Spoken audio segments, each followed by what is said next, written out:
Hello friends, நான் உங்கள் கபி பேசுகிறேன். அதாவது இந்த வீடியோவில் நம்ம எதை பற்றி பார்க்க போகிறோம்னா, சில நட்சத்திரங்களுக்கு எல்லாமே ஜாதக பொருத்தம் பார்க்கும் பொழுது பொருத்தம் பார்க்க வேண்டாம் அப்படின்னு சில நட்சத்திரத்தை சொல்லுவாங்க. இந்த சுவாதி, ரோகிணி, திருவோணம், புனர்பூசம் இந்த மாதிரியான நட்சத்திரங்களை எல்லாம் சொல்லுவாங்க. ஆனால் அது உண்மையா? உண்மையிலே இந்த நட்சத்திரங்களுக்கு எல்லாம் திருமணம் பொருத்தம் பார்க்க வேண்டாமா அப்படின்றத பற்றி தான் முழுமையாக இந்த வீடியோவில் பார்க்க போகிறோம். அதாவது ஒவ்வொரு ராசிக்கும் சரி, ஒவ்வொரு நட்சத்திரத்துக்கும் சரி ஒரு குணாதிசயம் என்பது இருக்குது. நான் ஒரு உதாரணம் சொல்கிறேன். மிருகசீரிச நட்சத்திரம் வச்சுக்கங்களே, செவ்வாயோட முதல் நட்சத்திரம் மிருகசீரிசம். அதாவது மிருகசீரிசம், சித்திரை, அவிட்டம் மூணுமே செவ்வாய் உடைய நட்சத்திரங்கள். இதில் மிருகசீரிசம் தான் முதல் நட்சத்திரம். காலபுருஷனுக்கு லக்கணப்படி மேசம்தான் லக்கணம். அப்போ காலபுருஷனுக்கு முதல் வீடு, தலையை குறிக்கக்கூடிய வீடு அந்த செவ்வாய் வீடு. இதுதான் செவ்வாய் வீட்டோட முதல் நட்சத்திரமான மிருகசீரிசத்துக்கும் சில குணாதிசயங்கள் இருக்கு. எப்படின்னா, இப்போ ஒரு உதாரணம் சொல்கிறேன். மிருகசீரிசம் நட்சத்திரம் கொண்ட ஆணா இருந்தாலும் சரி, பெண்ணாக இருந்தாலும் சரி, பெரும்பாலும் அவங்க கல்யாணம் பண்ணினாங்கன்னா அந்த கணவன் மனைவி உறவுல இவங்க கைதான் கொஞ்சம் ஓங்கி இருக்கும். அது கணவனாக இருந்தாலும் சரி, மனைவியாக இருந்தாலும் சரி. வீட்டு பொறுப்புகளில் அனைத்தையும் நிர்வகிக்கிறவங்க இந்த மிருகசீரிச நட்சத்திரக்காரர்களாக தான் இருப்பாங்க. என்ன காரணம் அப்படின்னா, காலபுருஷனுக்கு லக்னமே அதுதான். மேச லக்னம் செவ்வாய் லக்னம் தான். அப்போ தலைப்பகுதி அதுதான். அதே மாதிரி தான் அப்போ ஒரு வீட்டிற்கு தலைவன் என்ற பொறுப்பு, அதாவது மிருகசீரிச நட்சத்திரம் கொண்ட ஹவுஸ் ஒய்ஃபாக இருந்தால் கூட கணவன் வேலை பார்த்து விட்டு பணத்தை வாங்கி வீட்டில் கொடுத்துருவார். அவ்வளோதான், அவர் வேலை பண்ணுவார், முடிஞ்சது. அந்த வீட்டோட முழு நிர்வாகத்தையும் நடத்துறது அந்த மிருகசீரிச நட்சத்திரம் கொண்ட ஹவுஸ் ஒய்ஃபாகத்தான் இருக்கும். அப்போ உங்களுக்கு மிருகசீரிசத்தோட நன்மை இப்போ உங்களுக்கு புரிஞ்சிருக்கும். இது போலத்தான் ஒவ்வொரு நட்சத்திரத்திற்கும் ஒரு சிறப்பு இருக்கு. ரோகிணி நட்சத்திரம் ரிஷபத்துல 4 பாதமும் வரும். அந்த ரோகிணி நட்சத்திரம் ரொம்ப ஸ்பெஷலான நட்சத்திரம். எல்லா நட்சத்திரங்களுமே ஸ்பெஷல் தான், ஆனால் சந்திரனுக்கு ரொம்ப பிடித்தது இந்த ரோகிணி. புரியுதுங்களா? இந்த 27 நட்சத்திரங்களும் என்னன்னு பார்த்தீங்கன்னா, சந்திரனோட 27 பொண்டாட்டிகள் தான். 27 நட்சத்திரங்கள். இந்த 27 நட்சத்திரங்களை சந்திரனுக்கு ரொம்ப பிடித்த ஒய்ஃப் யாரு அப்படின்னா ரோகிணி தான். ரொம்ப அழகு என்று சொல்லலாம். அந்த 27 நட்சத்திரங்களை ரோகிணியோட 4 பாதமும் ரிஷபத்துல தான் வரும். காலபுருஷனுக்கு 2வது வீடு சுக்கிரனுடைய வீடு. இந்த சந்திரன் உச்சமாகக்கூடிய வீடு. அப்போ மோகினி நட்சத்திரக்காரர்களோட சிறப்பு என்னன்னா அப்படின்னு பார்த்தீங்கன்னா, திருமணத்தை பொறுத்த வரைக்கும் இந்த நட்சத்திரக்காரர்களுக்கு பார்க்க வேண்டாம். ஏனென்று சொல்கிறீங்கன்னா, சுக்கிரன் என்றாலே திருமணம். திருமணத்துக்கு முக்கியமான கிரகம் சுக்கிரன் தான். ரோகிணி முழுசா சுக்கிரனோட வீட்டில் தான் வருது. அது மட்டும் இல்லாமல் சந்திரன் உச்சமாவதும் அதே வீட்டில்தான். சந்திரன் என்பது தாயை குறிக்கக்கூடிய கிரகம். தாய், மாமியார் இதெல்லாம் குறிப்பது சந்திரன் தான். அப்ப ரோகிணி என்ற ஒரு நட்சத்திரம் சந்திரனோட கலவையையும் சேர்ந்து இந்த நட்சத்திரத்துல முழுசா இருக்கும்.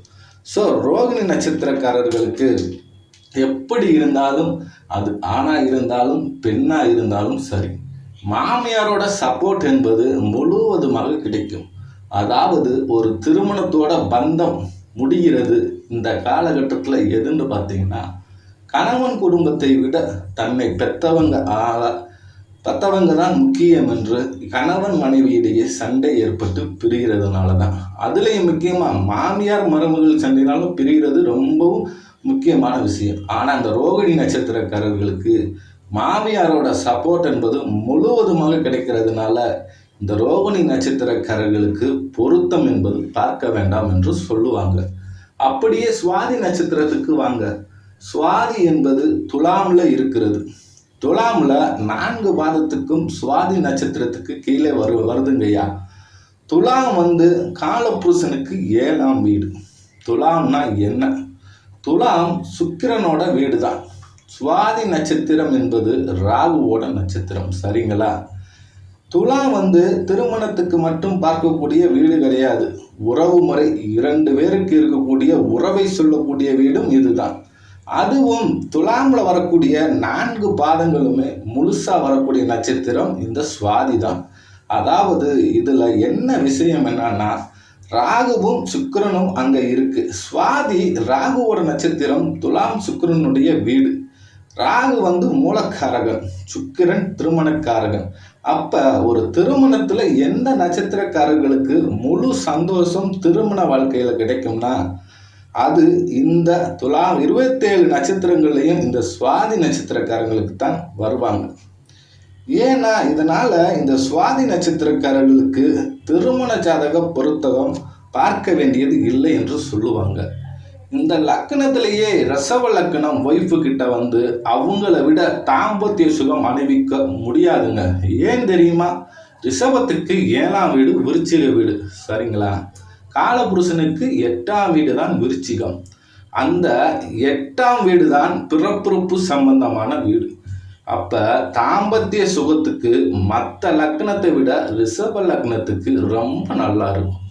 ஒவ்வொரு லக்னம், ஒவ்வொரு ராசி, ஒவ்வொரு நட்சத்திரக்கும் நிறைய பண்புகள் இருக்கு.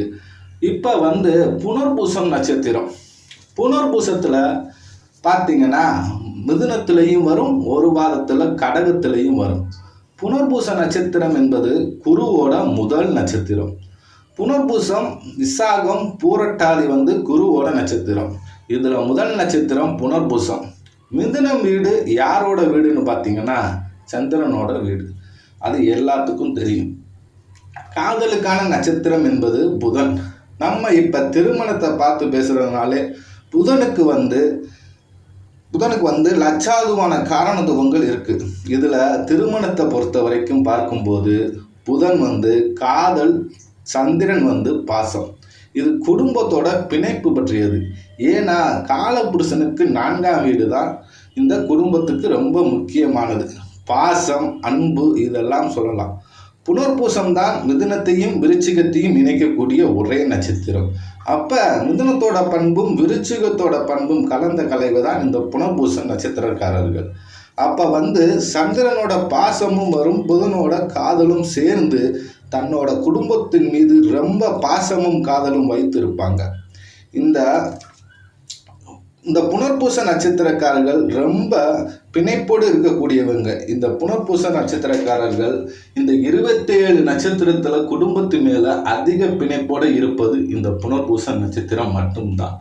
இதனால்தான் புனர்பூச நட்சத்திரக்காரர்களுக்கு திருமண பொருத்தம் பார்க்க தேவையில்லை என்று சொல்லுவாங்க.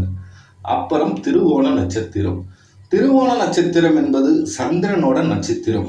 அது எங்க வருது என்று பார்த்தா முழுசா மகரத்துல தான் வரும். மகரம் என்பது சனியோட வீடு.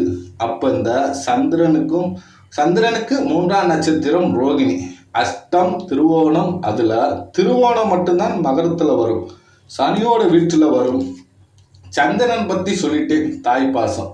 சனி என்பது என்ன அப்படின்னா ரொம்ப மெச்சூரிட்டியான கிரகம், எல்லாத்துக்கும் தெரியக்கூடிய விஷயம்தான். அப்ப திருவோண நட்சத்திரக்காரர்களும் எப்படின்னா ரொம்ப பக்குவப்பட்டு ரொம்ப பாசத்தோடு இருப்பாங்க, ரொம்ப யதார்த்தத்தோடு இருப்பார்கள். தான் இந்த திருவோண நட்சத்திரக்காரர்கள் எப்பவுமே திருமண வாழ்க்கையில ரொம்ப ரொம்ப சந்தோஷமாகவும் ரொம்பவும் மகிழ்ச்சியாகவும் இருக்கக்கூடியவங்க இந்த திருவோண நட்சத்திரக்காரர்கள் தான். ஏன்னா எப்பவுமே ஒரு பிணைப்போடவும் நம்மளுடைய குடும்பத்தை பத்தி பேசிக்கிட்டே இருப்பாங்க, தன்னுடைய பிள்ளைகளை பத்தி பேசிக்கிட்டே இருப்பாங்க, தன்னுடைய மகள்களை பத்தி பேசிக்கிட்டு எப்ப பார்த்தாலும் அந்த குடும்பத்தை பத்தியே யோசிச்சு கொண்டு இருக்கிறவங்க தான் இந்த திருவோண நட்சத்திரக்காரர். அதனால சரி, திருமண வாழ்க்கையில இவங்களுக்கு பொருத்தம் பார்க்க தேவையில்லை. சரி, திருமண பொருத்தம் பார்க்காமல் இந்த நட்சத்திரக்காரர்களுக்கு திருமணம் செய்து வைத்தோம் என்றால் இவங்க குடும்ப வாழ்க்கை பிரச்சனை இல்லாம நடக்குதா என்று கேட்டால் கிடையாது. கண்டிப்பாக இந்த நட்சத்திரக்காரர்களுக்கு டிவோர்ஸ் என்பது நடக்குது, அது ஒத்துக்கிறேன். ஆனா விகிதப்படி பார்த்தீங்கன்னா மற்ற எல்லா நட்சத்திரக்காரர்களை விட ரொம்ப கம்மியாக தான் குடும்ப வாழ்க்கையில விரிசல்கள் வருது இந்த 4 நட்சத்திரக்காரர்களுக்கு தான். அதுதான் யதார்த்தம், உண்மையும் கூட. இப்போ வந்து நீங்கள் அதிகமாக நட்சத்திரத்துக்கு முக்கியத்துவம் கொடுத்தீங்கன்னா 10 பொருத்தத்துக்கு 10 பொருத்தம் சரியாக இருக்குது, இல்லை 10க்கு 8 பொருத்தம் சரியாக இருக்குது அப்படின்னு இந்த நட்சத்திரத்துக்கு ரொம்ப முக்கியத்துவம் கொடுக்கணும். அதனால் இந்த நட்சத்திரக்காரர்களுக்கு 10 பொருத்த நட்சத்திரம் பார்க்க வேண்டியதில்லை. வரன் பிடிச்சிருந்தா திருமணம் செய்து வைத்திடலாம். ஆனால் உங்களுக்கு திருமண பொருத்தம் பார்க்க வேண்டும் என்றால் கீழே வந்து கமெண்ட்ஸ் பண்ணவும். Thank you friends. வணக்கம்.